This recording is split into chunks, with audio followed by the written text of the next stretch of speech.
ইউটিউবের টাকায় পার্সেল কিনেছি। ইউটিউব থেকে না ইউটিউবের টাকায় কিনেছি। ইউটিউব মানিতে একটা পার্সেল কিনলাম ইউটিউবের টাকা দিয়ে। আমি তো গেছিলাম একটু বারাসাতের দিকে, আর দরকার ছিল। তারপরে বাড়িতে এসে দাঁড়ানোর সাথে সাথে জামা প্যান্ট খুলেছি, আর তার মধ্যে আর একটা ছেলে চলে এসেছে। আমাদের রেঞ্জ পাতি চেয়ে নিয়েছে। এখানটা রেঞ্জ পাতি নিয়ে কি করছিস তুই? সাইলেন্সার খুলে ফেলবো। সাইলেন্সার খুলে ফেলবো? খুলে তো ফেলাইছিস, আবার ফেলবো কি? এই আন্ডারবেলি লাগাবো। এটা আন্ডারবেলি না, এটা অরিজিনাল ক। ওইটা আন্ডারবেলি না বলো কত প্রকারের আন্ডারবেলি করতে পারবে কিনা, আর নয়তো আমার আবার হেল্প করে দিতে হবে। হেল্প করতে হবে মানে হেল্প করে দাও। আবে সালে এইটাও কিনেছি আমি। ওহো সবকিছু আছে ভাই। আর এখানটা আমার এটাও আছে, আরো কয়েকটা কিনতে হবে। খুলে দাও। কি খুলবো? হে বাড়া, পুরো পাইপ খুলবি নাকি তুই? এখান থেকে না খুললে ওখান থেকে আটকাবে না। কি বলিস রে? আপ কাহা কে জ্ঞানী বাবা? লাস্টে খুলে গেলে আর জয়েন না, এখান থেকে খুলতে হবে। এখান থেকে খুলে ঢিলা। কি বলছে বলো তো? ও বলছে পুরো যেই ব্যান্ড পাইপটা তো অরিজিনাল পুরো সেটাও নাকি খুলবে। আরে এখান থেকে না খুললে এখান থেকে জয়েন্ট হবে না। এটা কি বাত কর রে? হ্যাঁ হবে না। তারপরে গার মেরে গেলে কিন্তু আমাকে বলতে পারবি না। আগে এই নাটটা খুলে দাও। গাইস এখন জয়দা নাটটা খুলে দেবে। A few moments later. ওর গাড়ির ওটাকে আমি ইনস্টল করে দিয়েছি। এটা করে আমি শিখেও গেছি। এখন আমি এনএসটার যখন তখন চাইলে বাইক করতে পারবো। গাইস ফাইনালি খুলে ফেলেছে।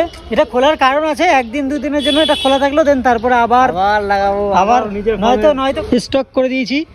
পুরো এখানে নাটটা খুলতে হয়েছিল, এটা খুললাম, এটা নেমে গেল। নামার পরে ওই নিচেরটা আমি লাগিয়ে দিলাম। এই আপাতত আমাদের কাজ হয়ে গেছে।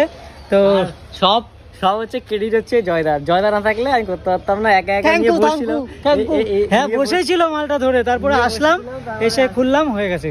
জয়দা স্নান করা ভোগে গেল। ঠিক আছে। ওই দা কোথায় গেছিলে? আরে গেছিলাম, একটা পার্সেল আসলো। ইউটিউব মানিতে একটা পার্সেল কিনলাম ইউটিউবের টাকা দিয়ে।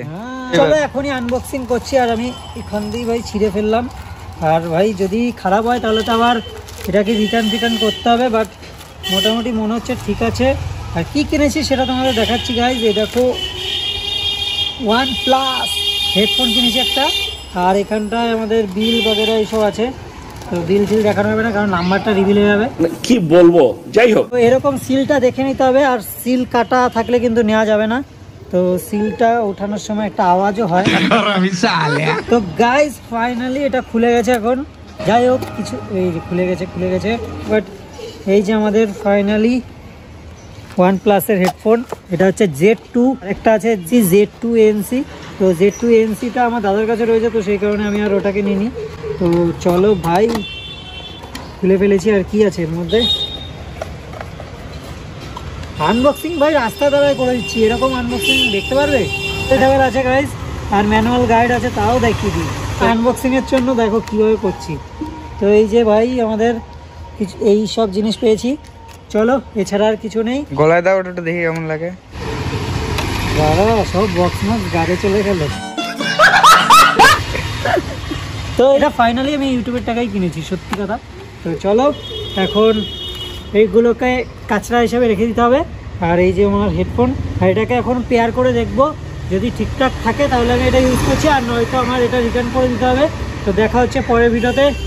Bye guys. আর আমাদের ক্যামেরার পিছনে এই যে বাপন ভাই রয়েছে। এতক্ষণ ধরে আমি বললাম কথা বলতে, কথা বলবো, আমার লজ্জা লাগে।